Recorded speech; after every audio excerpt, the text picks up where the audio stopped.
ça la voix en direct d'Arthabasca où Éric Duhem vient d'annoncer sa candidature pour la prochaine élection partielle dans la circonscription. Éric Lefebvre, qui était auparavant député pour la coalition Avenir Québec, a officiellement démissionné le 18 mars dernier afin de se présenter au niveau fédéral. François Legault a donc 6 mois pour déclencher l'élection partielle ici dans la circonscription. En 2022, M. Duhem avait obtenu environ 530 000 votes et avait terminé 2e ici à Arthabasca. Environ 400 personnes se sont déplacées aujourd'hui pour l'annonce officielle et j'ai pris le temps de parler avec les partisans du Parti conservateur du Québec. En vue de l'élection partielle qui aura lieu dans Arthabasca, je vous annonce officiellement aujourd'hui que je suis votre candidat et votre prochain député. Pourquoi c'est important pour vous que Éric Duhem et le Parti conservateur soient représentés à l'Assemblée nationale? C'est important parce que les conservateurs qui ont eu 13 % à la dernière élection n'ont pas de voix à l'Assemblée nationale. On entend Éric ici et là, mais ça va lui donner une présence qu'on espère depuis longtemps, une voix forte et courageuse. Vous connaissez Éric, il ne se laissera pas arrêter par rien. Puis il va mettre au défi 4 partis qui pensent et votent pareil souvent.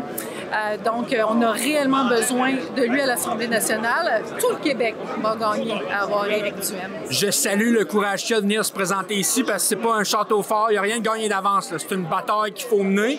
Mais en même temps, le timing est parfait, si je peux dire, parce qu'on est le seul parti qui remet en question le modèle québécois. Il est à une à tous les jours. Les écoles, les hôpitaux, tout tombe de partout.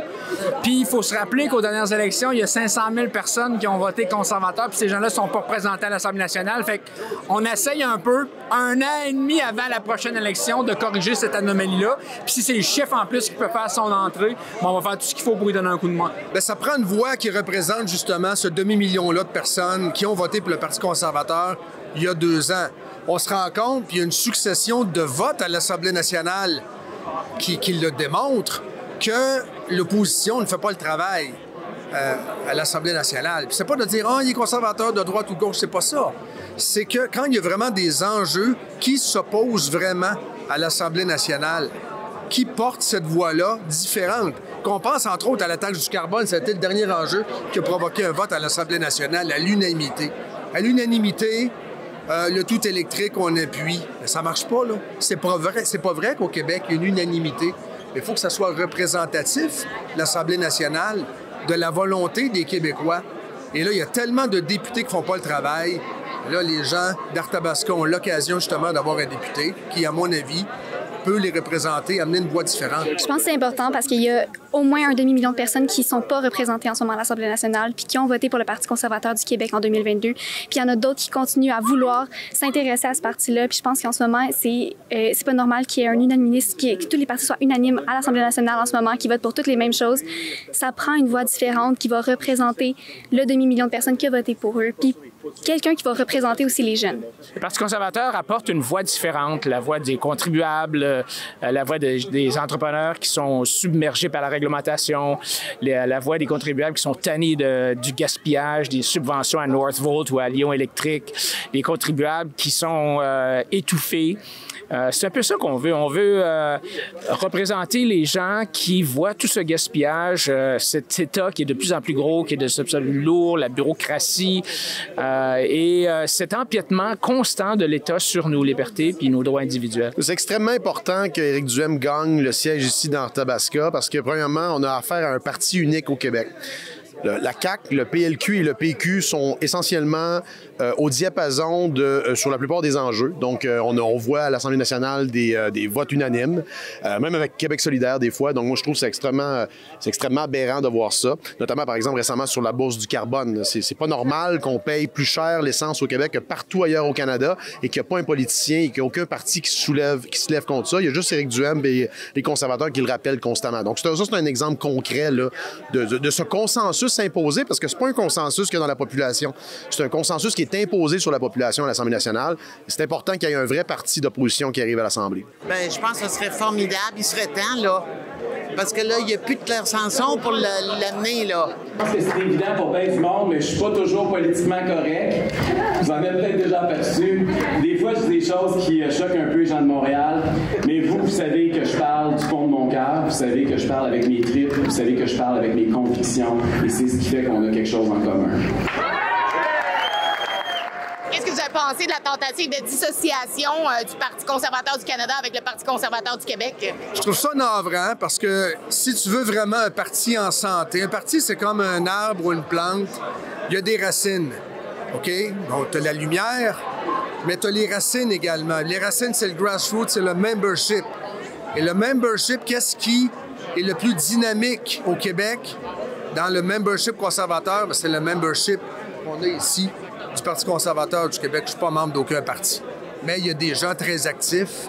Il y a des gens qui sont vivants, qui parlent. J'ai jasé avec Joël Aubé tantôt. Yann Frank, Radio X, RP. Il y a un dynamisme conservateur au Québec. Et ça, ce n'est pas animé par la branche fédérale. Et la branche fédérale, de par son establishment et de par ses députés, ne font pas vivre ce discours-là de la nouvelle droite, malheureusement. Moi, je trouve ça loser, honnêtement. Moi, je pense qu'il y a de grandes questions à se poser au Parti conservateur fédéral et il y aura sûrement un lavage de linge sale en famille qui sera fait au cours des prochaines semaines à cet effet-là. Bien, je trouve ça dommage. Écoute, ça sera à eux d'expliquer les raisons, mais quand on regarde les études d'opinion, les militants du Parti conservateur du Québec étaient ceux qui appuyaient le plus le Parti conservateur du Canada, où il y a beaucoup de communion de pensée sur les plateformes. Alors, honnêtement, ça sera à eux de répondre à pourquoi ils ont voulu se distancer à ce point-là. C'est dommage, parce que je pense que autant le fédéral que le provincial, on aurait pu se propulser, alors que là, au fédéral, on a stagné, là. Les militants du Parti conservateur du Québec sont les conservateurs les plus motivés sur le terrain. Ce sont vraiment des appuis fermes pour le Parti conservateur du Canada. En travaillant dans mon comté durant une année, j'en ai été témoin. La plupart des gens étaient membres aux deux paliers. Donc, je pense qu'on a sous-estimé la force du réseau du Parti conservateur, particulièrement dans la région de Québec, qui aurait pu être une force de frappe des bras, des voix, des mains pour aider le Parti conservateur du Canada. Puis je trouve ça très, très malheureux. Puis je pense que ça a déçu beaucoup de gens au niveau provincial. Bien, c'est deux entités distinctes, hein? Avec des directions distinctes. Et un n'est pas nécessairement obligé d'adopter les politiques puis les visions de l'autre. Et puis moi, je pense que pour Éric, ses chances sont très bonnes dans Arthabasca, puis j'espère qu'il va passer. Le Parti conservateur fédéral est un peu... on se pose la question des fois s'ils sont un petit peu confus, là, parce que finalement, l'allié naturel du Parti conservateur fédéral, ça devrait être, et c'est le Parti conservateur du Québec.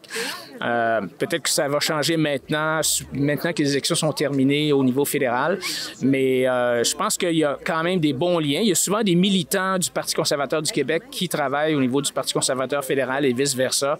Et quand on regarde dans les autres provinces, il y a toujours une alliance naturelle entre le Parti conservateur fédéral et provincial, puis je pense que ça devrait être la même chose ici, là. Ben, moi, ça fait longtemps qu'on a un peu noté là, ce schisme-là un peu. Moi, je pense que la vraie base conservatrice qu'il y a au Québec à l'heure actuelle, c'est le Parti conservateur du Québec. Il y a un vrai mouvement grassroots de militants, de membres, d'organisateurs, d'ex-candidats qui ont maintenant de l'expérience d'une élection au moins. Donc, moi, je pense... Puis cette base-là, je pense qu'elle est très bien représentée dans le mouvement qu'a créé Pierre Poilievre. Donc, c'est bien... C'est deux mouvements qui vont idéologiquement dans le même sens, que j'appelle, moi, la nouvelle droite. Donc, je pense qu'il y a tout à gagner. Le Parti conservateur du Canada a tout à gagner à s'associer au Parti conservateur du Québec avec, on a vu, là, il y a toute une cuvée de jeunes candidates de la dernière élection qui vont se représenter en 2026. Quelques-uns vont être élus, là, selon ce qu'on voit des sondages à l'heure actuelle. Donc, moi, qu'on voit qu'il y a même une histoire que la CAQ est au travers de ça, moi, comme militant et donateur conservateur au PCC, je suis outré de ça, là, parce que ça me représente pas du tout, là. Des gens qui ont pointé que M. Éric Lefebvre, qui a été nominé et maintenant devenu député pour le Parti conservateur du Canada, n'est pas ici aujourd'hui pour soutenir le Parti conservateur du Québec. Écoute, je trouve ça bizarre parce que c'est beaucoup de son organisation, je pense, vient du PCQ, qui a fait un excellent score ici en 2026. Donc, je pense qu'il devrait commencer commencer à tisser des liens avec... la CAQ va être pratiquement rayée de la carte là, dans la prochaine élection, si on croit les sondages qu'on voit à l'heure actuelle. Donc, on voit la montée du PCQ qui va devenir l'unique parti de droite au Québec. Donc, je pense que tout a gagné. Les députés élus ont tout à gagner à se rapprocher là, du PCQ, qui est, je le rappelle, je pense que c'est le seul vrai mouvement organique là, conservateur au Québec à l'heure actuelle. Dans le bras de l'État, réduire la taille de la fonction publique, additionner la contribution du secteur privé en santé, exploiter notre gaz naturel, tout ça en vue de toujours laisser plus d'argent dans vos poches. De l'autre côté, vous avez un vieux Parti québécois avec son chef, Paul Saint-Pierre Plamondon, qui cherche toutes les excuses possibles et imaginables pour provoquer la tenue d'un autre référendum perdant sur la souveraineté du Québec. Toutes les excuses possibles et imaginables pour provoquer toujours plus de chicanes avec le reste du Canada. Alors que le Québec fait face à la pire crise tarifaire de notre histoire avec nos voisins américains, la dernière chose qu'on a besoin, c'est des chicanes péquistes avec le reste du Canada. Si vous rentrez à l'Assemblée nationale, pouvez-vous nous dire vos dossiers qui sont primordiaux à aborder dès le début? Bien, je pense qu'ici, pour les gens d'Arthabasca, je viens d'en parler, c'est clair que ce qui se passe avec l'essence, pour nous autres, ça n'a aucun sens que les gens paient 25-30 sous de plus qu'en Ontario. J'ai parlé aussi de l'hôpital, de l'Hôtel-Dieu d'Arthabasca. On a un des problèmes de santé graves ici dans la région. Il y a un projet d'agrandissement qui, présentement, on ne sait pas trop s'il est sur la glace ou il n'est pas sur la glace. On voit des constructions, mais on a des signes contradictoires. Donc, je pense que ça, c'est deux dossiers très importants. L'accès à la propriété aussi en matière de logement, parce qu'ici, comme ailleurs au Québec, il y a eu une explosion des prix. Les jeunes ont de moins en moins la possibilité de s'acheter des maisons et d'avoir accès à la propriété. Donc, je pense que c'est les dossiers qui vont être la priorité. On a des traqueurs, autant les adversaires politiques que les électeurs qui sont peut-être pas d'allégeance conservatrice, vous accusent d'être un parachuté, puis d'avoir peut-être plus les intérêts du parti à cœur en vous présentant dans Arthabasca. Quel parti politique, ces détracteurs-là? Le Parti québécois, pour ne pas le mentionner. Je vais rajouter, M. Demme. Je veux juste vous faire remarquer que le Parti québécois, la Coalition Avenir Québec et le Parti libéral ont des chefs qui n'habitent pas dans la circonscription qu'ils représentent à l'Assemblée nationale. Puis avant de pointer un doigt accusateur vers le Parti conservateur, ils devraient se regarder dans le miroir. C'est une tradition qui est généralement respectée au Québec, mais pas toujours, de ne présenter personne contre un chef qui se porte candidat dans une élection complémentaire comme c'est le cas actuellement. Le Parti québécois, par exemple, n'avait pas de candidat quand Gabriel Nadeau-Dubois s'est présenté dans le coin. Le Parti libéral du Québec n'a pas présenté de candidat non plus contre Pauline Marois dans Charlevoix. Les caquistes et les libéraux ont aussi attendu de savoir si Paul Saint-Pierre Plamondon allait se porter candidat dans Marie-Victorin en 2021 avant d'annoncer qu'il présentait un candidat. Ici, je crois comprendre que les autres partis n'auront pas cette élégance face au Parti conservateur du Québec. Mais est-ce que vous avez peut-être pensé à demander à Yuri Chassin peut-être de vous joindre à vous une fois que vous allez être élu, si vous l'êtes? Vous savez que le maraudage, j'en fais beaucoup depuis longtemps. C'est comme ça que Claire Sanson, je ne sais pas si Claire est en arrière de moi, mais c'est comme ça que Claire Sanson est devenue notre première députée conservatrice à l'Assemblée nationale. J'ai des discussions avec certains députés. Yuri Chassin, c'est quelqu'un que je connais depuis de très nombreuses années, bien avant d'être chef du Parti conservateur, bien avant que lui aussi soit en politique. Je continue à avoir des discussions, mais les discussions que j'ai avec les députés, je les garde privées. Vous avez la chance de donner à un Québécois sur 7 un siège sur 125. Faites les mathématiques. Vous avez en fait le pouvoir de mettre fin sérieusement à la pire distorsion démocratique de notre histoire. C'est une tache noire, c'est une tache sombre dans l'histoire du Québec. On peut la réparer ici dans Arthabasca dès l'élection partielle. Comment vous allez faire pour naviguer avec une couverture médiatique des fois qui est négative ou à moitié existante parce qu'on sait que vous avez moins de temps d'antenne aussi que les autres partis? Écoutez, ça, c'est pas... Moi, je pense... Vous savez, quand on travaille au niveau local, faut travailler avec les gens au niveau local aussi. Puis le Parti conservateur du Québec, là, on a 1 c'est pas moi qui le dis, c'est un rapport de Meltwater, on a 1 de la visibilité médiatique des autres partis. Si aujourd'hui, on est né à nez avec le Parti québécois puis la Coalition Avenir Québec, c'est pas parce qu'on s'est soucié de la couverture médiatique qu'on avait sur le plan national, c'est parce qu'on parle directement aux électeurs et on va continuer à avoir la même stratégie pour cette campagne-ci. Vous pensez que la montée d'adhérence au Parti conservateur vient de où? Certainement pas des médias. certainement pas des médias, mais peut-être les médias alternatifs. Le fait que de plus en plus de podcasts, que les gens ont accès directement aux candidats, à nos opinions, mais que c'est pas filtré à travers une petite clip de 10-15 secondes qui souvent a un biais là, quelconque. Donc non, moi je pense que les gens sont de plus en plus informés. Les gens se voient bien qu'ils essaient d'obtenir les services de l'État, ça fonctionne pas. Alors non, moi je constate que c'est notre message qui percole de plus en plus à force de persévérance. Puis c'est pour ça qu'on est là encore aujourd'hui. On persévère, il faut rentrer à l'Assemblée nationale. Espérons que ça va être dans Arthabasca en 2025. C'est l'accumulation de preuves presque quotidiennes de l'échec du modèle québécois. C'est pas très compliqué. What's in it for me? Je paye ça aux 2 semaines comme impôt. Est-ce qu'on en a pour notre argent? C'est aussi simple que ça.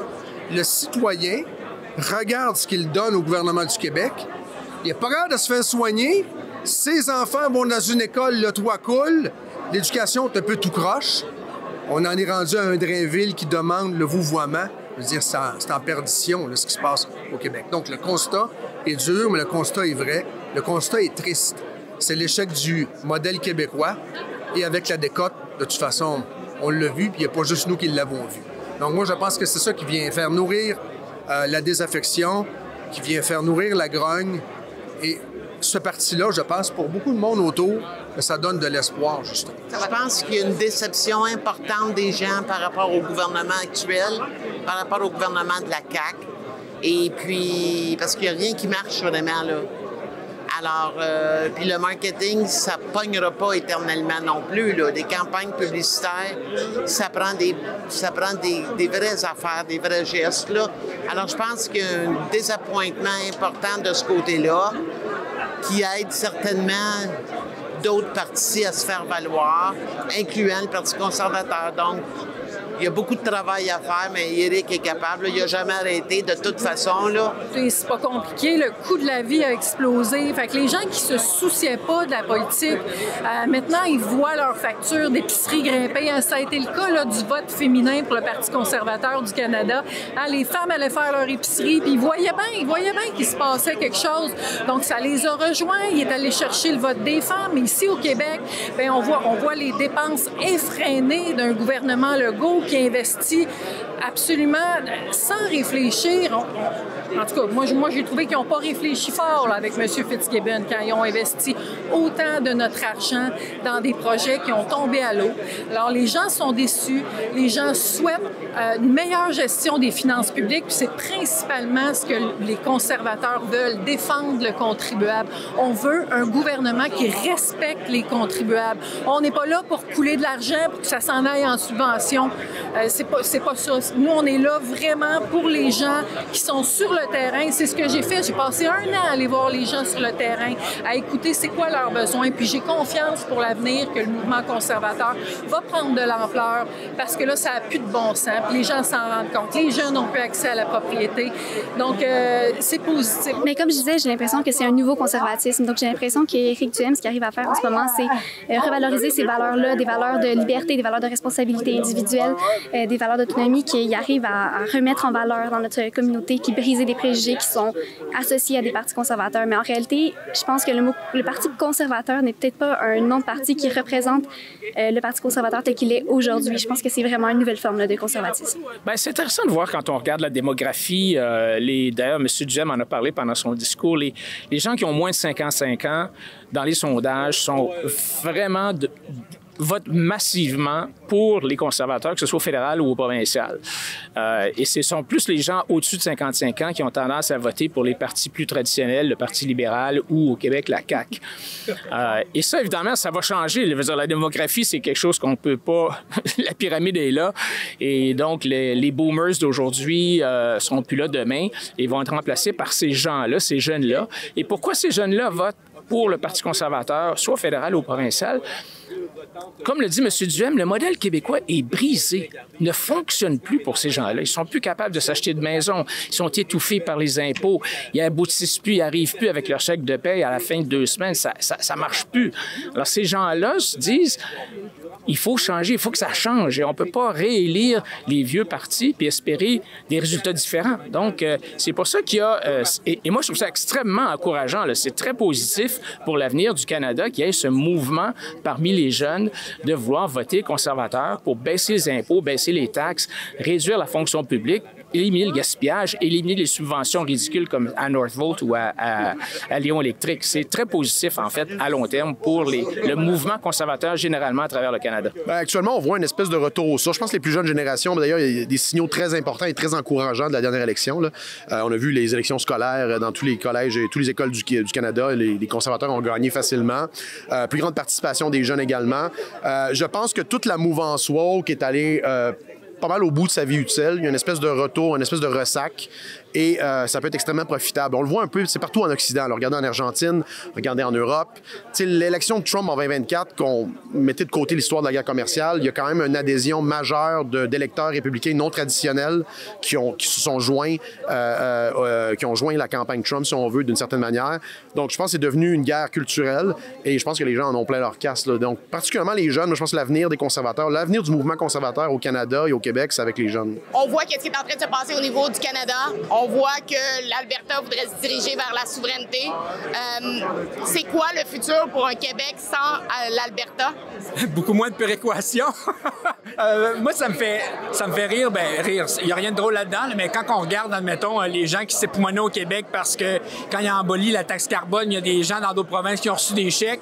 Ils trouvaient ça scandaleux, mais ils trouvent ça pas scandaleux qu'on reçoive des milliards de péréquation. À un moment donné, au Québec, il va falloir arrêter de vivre sur le BS de l'Ouest canadien. À un moment donné, on a des ressources naturelles. Le Québec a les moyens d'être une société riche, mais parce qu'on est dogmatique puis on vit dans un vieux système, bon, on continue d'être pauvre puis d'attendre des chèques de l'Ouest. Alors, si ces gens-là stagnent, ça nous prenait ça pour nous donner le coup de pied dans le cul au Québec, ben tant mieux. Question très difficile à répondre, mais tu sais, on peut pas, en tant que Québécois, ne pas comprendre ce qui se passe en Alberta. Je veux dire, vous savez comme moi combien le Québec reçoit de péréquation, et moi, les politiciens qui qualifient le pétrole de l'Alberta de sale, alors que ça représente les hydrocarbures 50% de toute l'énergie que l'on consomme, et qu'on va collecter après ça notre péréquation.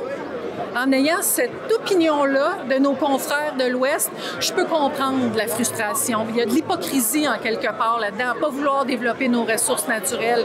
Et autant que je voudrais, je ne pourrais pas en vouloir à l'Alberta de vouloir prendre cette direction-là. Ils ont une femme forte qui est là, une conservatrice forte. Et c'est très plausible que ça s'en aille par là. Puis honnêtement, je ne sais pas quelle réaction on va avoir ici au Québec. Je peux pas prédire l'avenir, mais j'ai pas envie, ça je peux vous le dire par exemple, j'ai pas envie de voir mon pays se disloquer parce que j'aime mon pays. Si jamais il y a un référendum, même si le référendum est négatif, mais je pense qu'il y a de bonnes chances qu'il y ait un référendum en Alberta. J'ai beaucoup d'amis là-bas, puis ça brasse. Là. Les gens sont... Il y a peut-être un momentum. Est-ce que ça va voter pour la séparation? Je ne sais pas. Si jamais c'était oui, de toute façon, il y aurait une négociation. Mais je pense que c'est une bonne occasion de rappeler au fédéral qu'il y a des juridictions pour le fédéral, puis il y a des juridictions pour le provincial. Puis le Parti conservateur du Québec, tout en étant fédéraliste, c'est un parti aussi autonomiste qui dit le fédéral, mêlez-vous de vos affaires, puis nous, au Québec, on va se mêler de nos affaires. Et je pense que cet empiètement-là qui a été la marque de commerce du Parti libéral du Canada, de Trudeau père, de Trudeau fils, et probablement et de M. Carney, qui, dans son cadre financier, on voit qu'il veut dépenser de l'argent pour construire des hôpitaux, par exemple, ce qui est complètement hallucinant dans un système fédéral où ce sont les provinces qui sont responsables du système de santé. Alors, je pense qu'il va y avoir un rappel à M. Carney qu'il doit rester, qu'il s'occupe donc de ses affaires et qu'il laisse les provinces s'occuper de leurs propres choses. C'est très problématique pour M. Plamondon, Saint-Pierre Plamondon et le mouvement souverainiste dans son ensemble. D'ailleurs, l'état du mouvement souverainiste est absolument pitoyable. On a vu que dans les dernières années, le Bloc québécois a voté avec les libéraux sur des lois lois liberticides, les lois, par exemple, pour donner plus de pouvoir au CRTC, toutes les lois, par exemple, sur la taxe carbone, etc. Donc, c'est toutes des lois et des réglementations qui vont contre les intérêts des Québécois. Donc, le Bloc et le PQ, c'est devenu un peu des partis éco-socialistes, totalement alignés avec le NPD puis le Parti libéral. Donc, on peut pas dire que c'est une espèce de mouvement là, neutre qui vise à juste se séparer du Canada. Non, c'est vraiment un mouvement idéologique quasi d'extrême gauche dans certains cas. Moi, je trouve que c'est problématique. D'ailleurs, les nationalistes un peu plus de droite sont aucunement représentés. Donc, c'est pour ça que je pense que la mouvance un peu plus autonomiste qu'offre le PCQ, c'est juste une main tendue à ces souverainistes plus de droite-là. Là. Ils n'ont absolument rien à gagner à voter pour un parti qui veut bannir les autos et qui double la mise après de toutes les mauvaises idées du PLC et de QS au Québec. Là. N'oubliez pas que vous pouvez supporter notre journalisme à rebelfieldreports.com. Sur ce site web, vous pouvez faire une donation de votre choix pour encourager notre journalisme. Et n'oubliez pas de vous abonner à notre chaîne YouTube.